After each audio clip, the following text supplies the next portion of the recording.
Good evening. I am the narrator, and welcome to my parlor. Tonight's story is Our Guest. Growing up, my family had everything. In fact, I can think of nothing we lacked. We were more than well known. I had one brother and one sister, both my junior. We each had our own rooms. We each had our own toys. We did not have to pick up our toys. Others who had nothing did so for us. My brother and I had much. Soldiers and tanks, boats and ships, planes and helicopters. We led armies before we could form syllables. We owned a rail service and a fleet of trucks. My sister had much herself. Models, wardrobes, accessories, and luxury homes, a fashion empire, all before she could be trusted with a stick of makeup, much less a pair of scissors. My mother had a cupboard and a kitchen. The cupboard was always full and the kitchen was always open, but she never stocked or cooked. Others, who had nothing, did both for her. My father had a stable and horses, but never cleaned or tended. Others, who had nothing, did so for him. Our home was vast. Many rooms, many halls turning many directions. Our yard was vast. We couldn't tell where it began and ended, and of course need not have. We had furniture. We had glasses, plates, and cutlery. Wine, rugs, and carpets, pillows, and blankets. Most families do, but ours were better. Decorative, engraved, and made of the finest materials, expensive and imported. And of course we deserved none of it. Father did. He'd worked for it, as he was always keen to remind us, but we didn't, as he was also keen to remind us. Still, he could never accept it.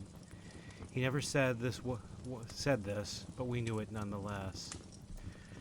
Our house was in the country, not the city. Everyone began in the city and, if they could, moved to the country. If you couldn't, you did not. Those who could did not return, and those who could not never left. Father differed. He returned every night. Every night he began his car with its ornament and drove to the city. He never said why, but we knew, to appease his conscience, even if he'd worked. We would stand at the window and watch his car shrink and shrink until it shrunk to nothing, leaving only the night sky. Then we would retire to our rooms and play with the toys we never had to pick up. He would stare at his windshield and watch the skyline grow and grow until it grew to everything, and he saw only it and its streets and buildings blocking the night sky.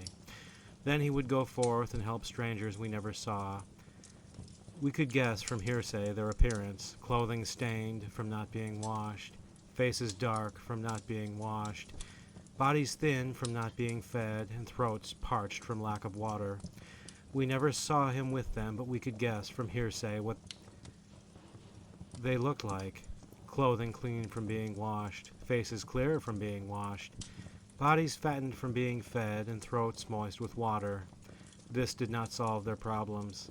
The solution was temporary, a rubber band like those applied to our knees by others who had nothing, and yet who had more than the others in the city. But it appeased his conscience, so he kept on. Perhaps it didn't, or then, and then did not, at once or in increments.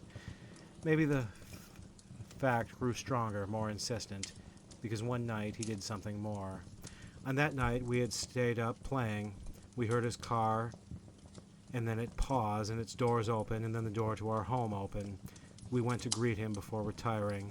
Usually at this point he stood in the doorway, and he stood alone, so we expected to see him alone. However, he did not, and so we did not. At his side was one of them, one of the others who had less than our others who had nothing. He was exactly as pictured. He was tall. Like our house, we couldn't tell where he began and ended. We could say the same of his beard, and by its color, he himself. Most striking were his eyes, clear, empty, like glass. They showed no emotion, no expression, no sign of thought. Not, as with dullards and simpletons, like there never was, like there was once and it had been removed. "This is Edelson. He is our guest," Father announced. He said only that. The man said even less. He and our guest stepped in, and he closed the door behind them. They then turned and vanished down the hall. We vanished to our rooms and quickly closed our doors. They, my siblings, quickly fell asleep. I, myself, did not, because I noticed something they had not. Our guest held an object. It was clear, could be seen through, and shouldn't have been thrown. He tried to hide it, and Father did not mention it, but I saw it nonetheless. The next day came and passed, then the next, then the next. Our guest remained in our home, but did not become one of us, as he had less than us. Nor did he become one of our others, as he had more than them. Father gave him a room at the far end of a hallway. He did not join us for meals, for holidays, on weekends. He did not join us. He was just there. Do not bother him, Father told us calmly. Do not bother him.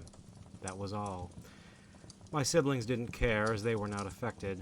My mother didn't, as nor was she. The others did, as they were, but did not say so for reasons you would guess. They all ignored him, but I did not. I had seen the object. At night they would sleep, but I would not. In my mind I saw it, or my memory thereof, no matter how faded, blurred, or shrank. I still saw it. I still saw it. I saw it, but what was it? I had to know, because I knew not. He held it, but what did he do with it? I had to know, because I knew not. He had it, but where did he obtain it? I had to know, because I knew not. At last I could no longer wonder. I had to seek. I rose from bed and stepped past my toys. I would not be heard, thank God for small feet. The hall leading from my room was dark. The den was dark. The kitchen dark. Still I found my way. I came to the hall where his room was, far in the recesses. There began my practical concerns. I had seen him once when he first arrived and hadn't since. He had seen me once then and hadn't since. Would I introduce myself, and if so, how? Would I ask of his item, and if so, how? Would he refuse to tell, and if so, how? I could not answer these questions and did not want them answered for me. I would rely then on subterfuge. I would go to the door but not walk in. I would see him but would not speak. I would see it but would ask nothing, of course, when I was sure he was asleep. Thus I went forth, passing many rooms. Without reaching the end I could not see. The night was running out of dark. I was running out of energy, and I'd yet to arrive. There it was, the end, the room. Dim light glowed beneath the door. I had arrived. I crept forth and forth and forth. It drew near and near and near. The light grew bright, bright and brighter. The door was open. I drew to the side. There he was, and there it was. His outline at a desk, holding the item. It was the source of the light, the only one in the room. He had not changed since he arrived, nor had it. I peered, hoping to see it better, what it was and what he did with it. He peered, hoping to better see me, who I was and what I was doing. He had seen me but did not rise. He simply looked back to his item, while I turned back down the hall. If Father found out, I would spell trouble. How much I knew not. This, however, was far from my mind. Things were in his item. Things absent when he arrived, things I'd not expected, things I never knew could exist in a glass ball. Images, not static but moving. They flowed like liquid, forming and dissolving, fields, forests, flowers, buildings of irregular dimension, rendered in the richest colors and textures, seas and skies of great depth and definition. In the seconds I watched, they went from morning to day to evening to sunsets in the blackest night, again to morning. Each phase marked by celestial bodies unlike any I had ever seen.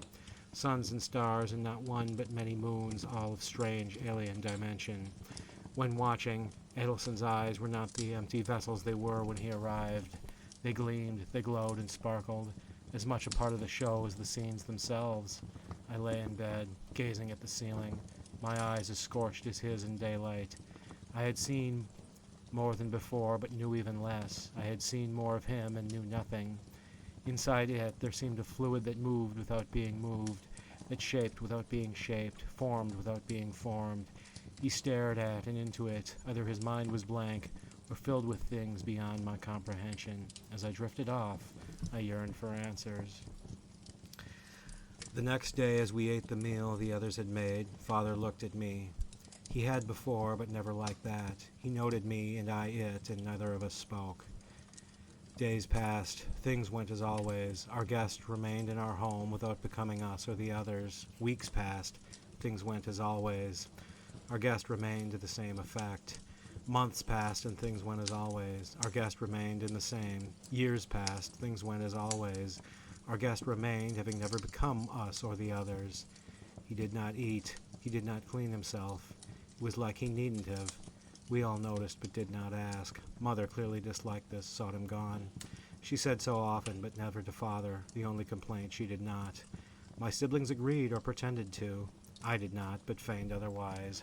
"That bum," she would snarl. "That bah," she would catch herself when the door opened or Father's steps approached. As time went on, Father visited him more frequently and for longer periods. He marched to his room. He would have ran if it would have made a scene. Wouldn't have made a scene. Oh, I'm growing confused in my speech. He would trudge out hours later. He never explained. We never asked, though knew we wondered. We simply stared. He simply nodded. We simply kept staring until he was down the hall and out of view. Adelson is no longer with us, he announced one evening over dinner, calmly, in passing, matter of fact. Mother's response was unspoken jubilation. My siblings were as indifferent to his passing as they had been to his presence. Again he looked at me, in a way he had only once before, and again neither of us spoke. The next night he held a funeral, not in a church, but in our own backyard, not with a priest, but with he himself. Not in a priestly robe, but a different kind, one we had never seen him wear, one we'd never seen and haven't since. It was black with silver lining and a symbol on the back, an orb. I glanced at our cleaning woman, her eyes, her expression. Only she would have recognized it, and evidently did not. The burial lot appeared from nowhere. It was simply there when we awoke. Neither Father nor the others had dug it that we knew. The pine box casket appeared from nowhere. It was simply there when we awoke. Father hadn't bought it, and neither he nor the others had built it that we knew. Only we attended. Only I, Mother, my brother, and my sister, our butler, our chef, our cleaning staff. Father stood before us and said little. Here lies Adelson, friend and benefactor, he said softly, calmly, matter of fact. One by one we rose, walked to the coffin and peered in, then returned to our seats. Mother, my brother, and sister were there and back in seconds, as were the staff. I went last. Father watched me closely. As I peered in, there was Adelson, not taken to a morgue, not prepared in any way. He lay, I assume, as he died, his eyes open, as empty as the night he arrived, in the clothes he'd worn then and not since changed. I squinted and saw a passing gleam in both. Father seemed to study my reaction, as if this were the highlight of the service. I turned and walked back to my seat. As I did, our eyes met for a moment. In Adelson's, I had seen a gleam. In his, recognition. What? I asked. What had become of his orb? Had become of his orb? Benefactor? In what way had he benefited us? Mother and my siblings retired for the evening, as did the others. Father reclined in the den on his chair in his robe. He gazed at the ceiling, deep in thought, deep in something. I stood in the corner and gazed at his accoutrement. Where had it come from?